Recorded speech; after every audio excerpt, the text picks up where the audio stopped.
Bonjour à tous. Je vis au Japon depuis près de 10 ans, et durant cette période, j'ai réalisé qu'il y a certaines choses avec lesquelles il faut composer, voire accepter et pardonner pour ne pas vivre constamment stressé. Premièrement, les gens jugent sur les apparences.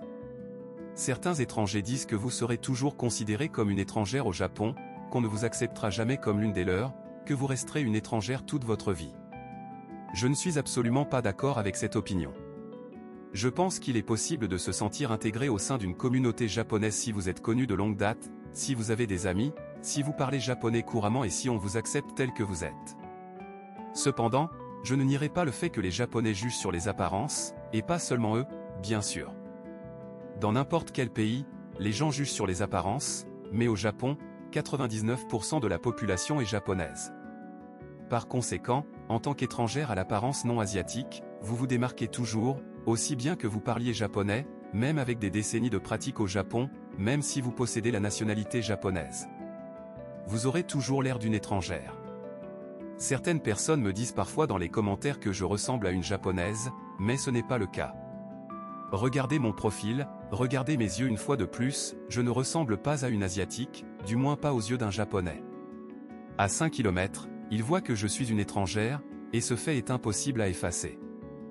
Beaucoup de personnes au Japon, et moi aussi honnêtement, ont été agacées par le regard que portent certains Japonais sur les étrangers, ce regard d'étonnement ou de surprise, avec cette phrase intérieure « Oh mon Dieu, un étranger dans notre restaurant, café, hôpital, que faire ?» C'est particulièrement vrai dans les petites villes, où les étrangers sont rares, la panique commence, on s'adresse à l'étranger en anglais, même si celui-ci parle japonais. Il arrive aussi qu'on essaie de vous ignorer s'il ne parle pas anglais. C'est regrettable. On a beau être étrangère, on souhaite quand même être traité comme une personne normale, et non comme une personne déficiente mentale qui va voler dans un café ou un hôpital. J'ai donc appris non seulement à accepter le fait que je serai toujours perçue comme une étrangère, mais aussi à y faire face. Pour être traité normalement, je parle activement japonais dès que je vois de la panique.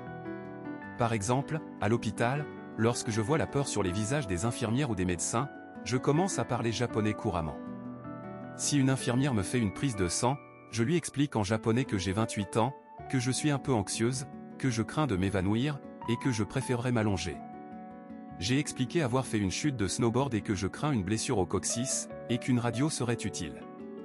En discutant ainsi, on voit le visage des professionnels de santé se détendre petit à petit, car ils comprennent que je comprends ce qu'ils disent, et que je peux exprimer mes besoins en japonais. On peut comprendre les Japonais, car ils ne savent pas à quel point vous comprenez parfaitement ou non ce qu'ils vous disent. Deuxièmement, il y a les tremblements de terre. Le Japon connaît de nombreuses catastrophes naturelles. J'en ai déjà parlé dans une autre vidéo. Il y a des typhons, des tsunamis, des éruptions volcaniques, des glissements de terrain, bref, il faut craindre beaucoup de choses au Japon, et les tremblements de terre sont inévitables. Même si je ne le souhaite pas, je ne peux pas changer ça. Il est quasiment impossible d'échapper aux tremblements de terre au Japon.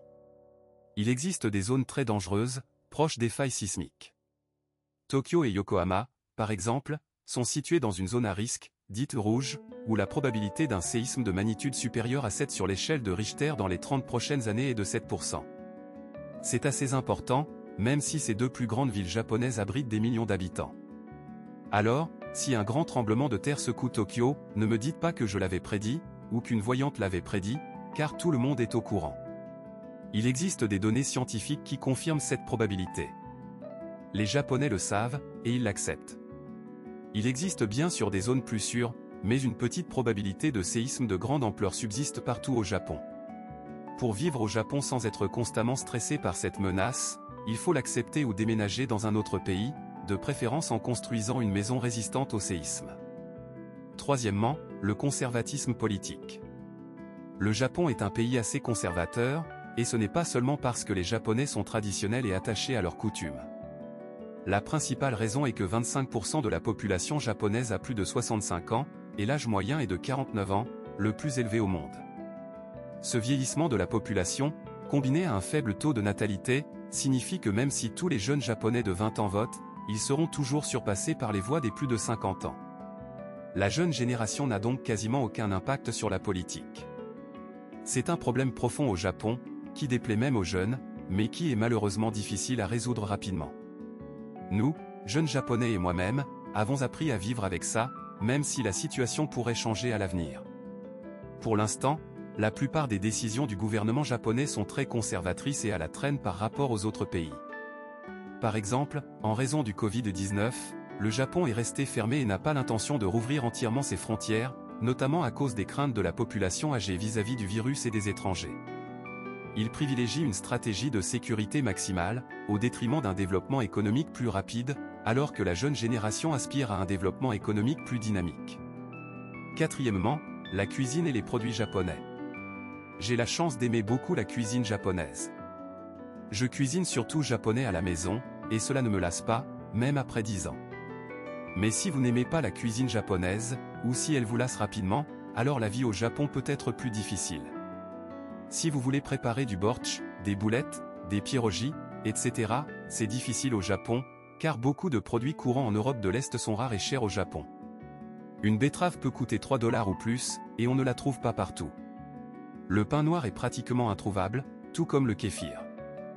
De nombreux produits familiers seront donc inaccessibles, et il faudra s'habituer à la cuisine japonaise. Cela ne signifie pas qu'il faut se nourrir uniquement de cuisine japonaise. On peut préparer occasionnellement du bortsch, de la cuisine chinoise, italienne, etc. Mais il faudra utiliser principalement des produits, légumes et épices japonais. Cinquièmement, et c'est quelque chose avec lequel je n'ai pas encore totalement composé, c'est la difficulté de s'opposer aux coutumes et traditions japonaises. Même si vous n'aimez pas certains aspects du Japon, son conservatisme ou sa différence par rapport au reste du monde, il est difficile de changer les choses ou de convaincre les Japonais qu'ils ont tort ou qu'ils sont en retard. Beaucoup de Japonais ont une réaction allergique à la critique, même constructive. Il existe de nombreuses vidéos avec des données réelles montrant le sexisme, le racisme et d'autres problèmes au Japon.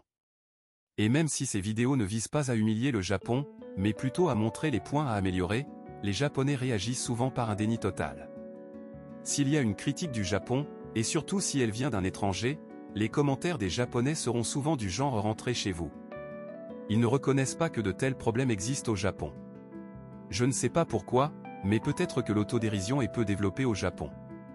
Les Américains, par exemple, peuvent se moquer de leur propre pays ou de leur politique sans que ce soit choquant. Au Japon, c'est complètement différent. Il est très difficile de parler des aspects négatifs du Japon qui devraient être améliorés, sauf si vous êtes japonais et que vous comprenez les données statistiques. Voilà les principaux aspects avec lesquels il faut composer si l'on souhaite vivre au Japon. Il y a d'autres choses que je n'ai pas encore pleinement acceptées, et parfois je suis stressé à cause de la politique japonaise. Mais dans l'ensemble, ça va. J'attends vos commentaires. À bientôt.